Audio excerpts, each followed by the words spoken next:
So with Shemp gone, most suggested Curly fill in the role of the third Stooge, but Haley felt that Curly, with his thick chestnut hair, believe it or not, he had very thick hair, and his mustache did not look funny. He was too handsome. Curly left the room, returned minutes later with his head shaven. The mustache remained briefly. Haley quipped, "Boy, don't you look girly." Mo misheard the joke as Curly, and who witnessed the exchange realized that the nickname Curly would be a perfect fit. That's how he got his name, Curly. In one of the interviews Curly gave in his lifetime, he complained about the loss of his hair. "I had to shave it off right down to the skin," is what he said.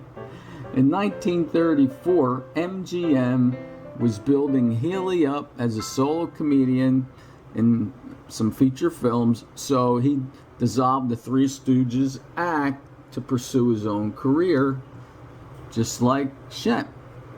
The team of Howard Fine and Howard was tired of Haley's alcoholism and abrasiveness and renamed their act the Three Stooges. That same year, they signed on to appear in two real comedy short subjects for Columbia Pictures. The Stooges soon became the most popular short subject attraction, with Curly playing an integral part in the Three Stooges' work. Thank goodness for Ted Haley's drinking and bad behavior, because if that wasn't so, maybe the Three Stooges would never have formed, and millions of people are glad they did. They have brought so much entertainment and laughter over the many, many years. One of Curly's attributes in being one of the Three Stooges, he developed a reputation. He was known in the act for having an indestructible head, which always won out by breaking anything that assaulted it, including saws. Curly, when he would break a saw, or a saw would break trying to cut his head, he would then quip, "Oh, look, look." So Curly had no formal acting training, but his comedic skills were fantastic. They were exceptional. Most often, directors would simply let the camera roll freely and let Curly improvise. Jules White, in particular, would leave gaps in the Stooge scripts where Curly could improvise for several minutes. In later years, White commented, "If we wrote a scene and needed a little something extra, I'd say to Curly, 'Look, we've got a gap to fill. Fill it in with this woo woo woo or some other bit of business,' and he never disappointed us." By the time the Stooges hit their peak in the late 30s, their films had almost become vehicles for Curly's unbridled comic performances. "A Plumbing We Will Go," "We Want Our Mummy," "An Ache in Every Steak," "Cactus Makes Perfect." These shorts display his ability to take inanimate objects like food, tools, pipes, etc., and then turn them into ingenious comic props. Who could forget that battle that Curly had while eating a bowl of soup? I believe it was clam chowder, and he's fighting this clam in this bowl of soup. He took out a spool of thread and he goes fishing for this clam in the bowl of soup. And then, of course, he got frustrated and lost his temper and started smacking into the bowl of soup. Just one of the many hilarious routines that Curly has done throughout the years. Mo later confirmed that when Curly forgot his lines, that merely allowed him to improvise on the spot. It was said, quote, "If we were going through a scene and he forgot his words for a moment, rather than stand, get pale and stop, you never knew what he was going to do. On one occasion, he'd get down to the floor and spin around like a top until he remembered what to say. How about that? Curly also developed some other reactions, expressions that we have all learned to love, tried to imitate, and here are a few of them. I'll try to do them. Please excuse me, they're not anywhere nearly as good as Curly, but he would say, yuck, yuck, yuck, yuck, yuck, yuck. And that was his traditional laughter, accompanied by his fingers snapping, his fingers hitting the bottom of his chin, or woo, woo, woo, woo, woo, woo, woo, when he was scared, or that was kind of an underbreath sound that he would make, or la da dee dee dee dee dee. If he was busy working, that was a song that he would sing. Or, of course, this famous expression or word, certainly, or I'll miter you. And there are just so many. I'm not going to bore you with any more of them. The best way to listen to these sort of things is to actually listen to Curly do them himself.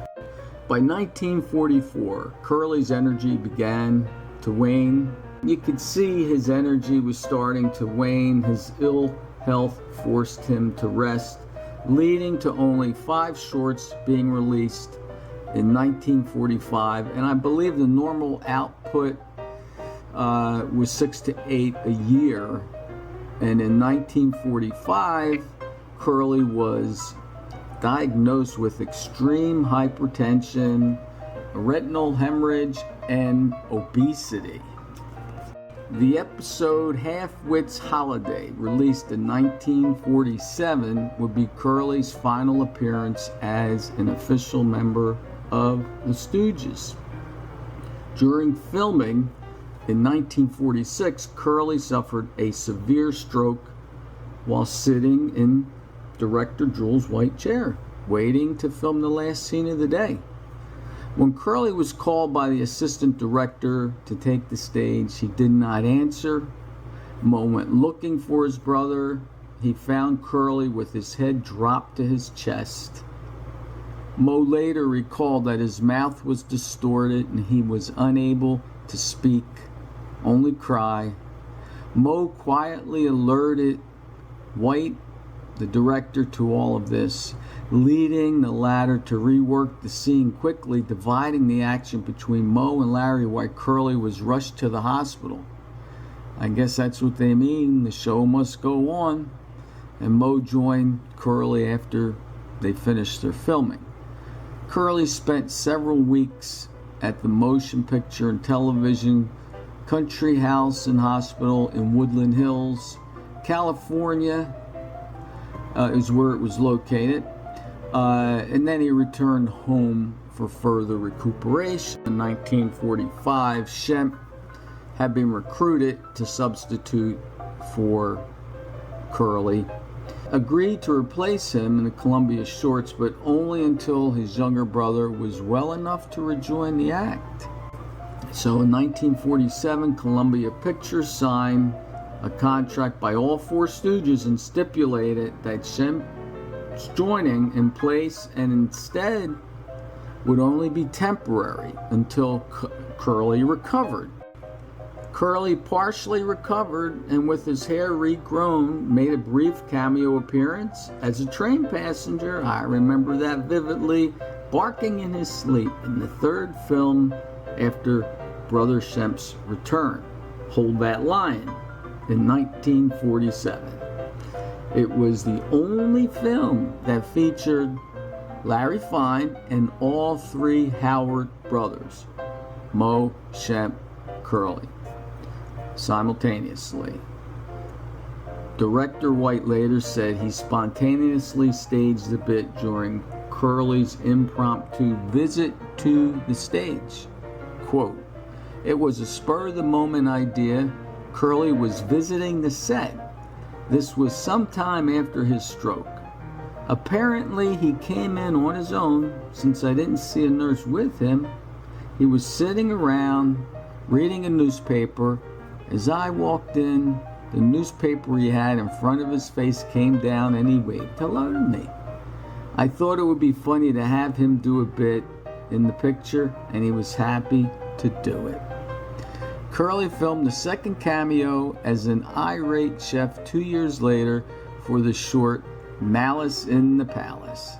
But due to his illness, and that was in 1949. But due to his illness, his performance was not deemed good enough and his scenes were cut. Curly, still not fully recovered from his stroke, met another woman, Valerie Newman, and married July 31, 1947.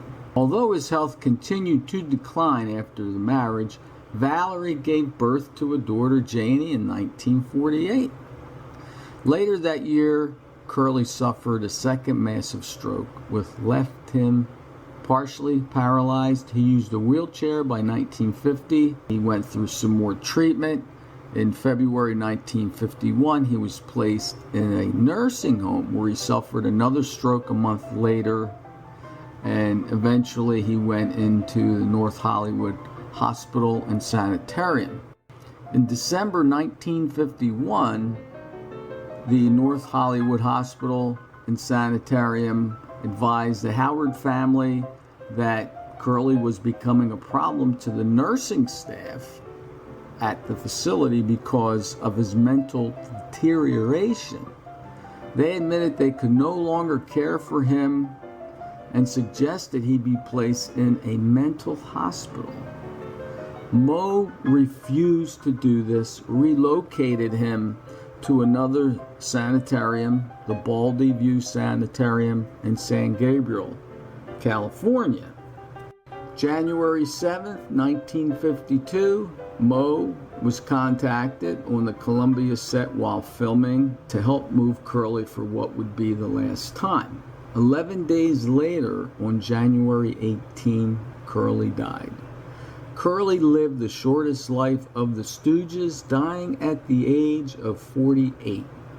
He was given a Jewish funeral and laid to rest at the Western Jewish Institute section of Peace Cemetery in East Los Angeles. Curly's older brothers, Benjamin and Shem, and parents, Jenny, Solomon, are all interred there as well. And we have all the memories. And thank you to Three Stooges, especially to my favorite, Curly Howard. Rest in peace.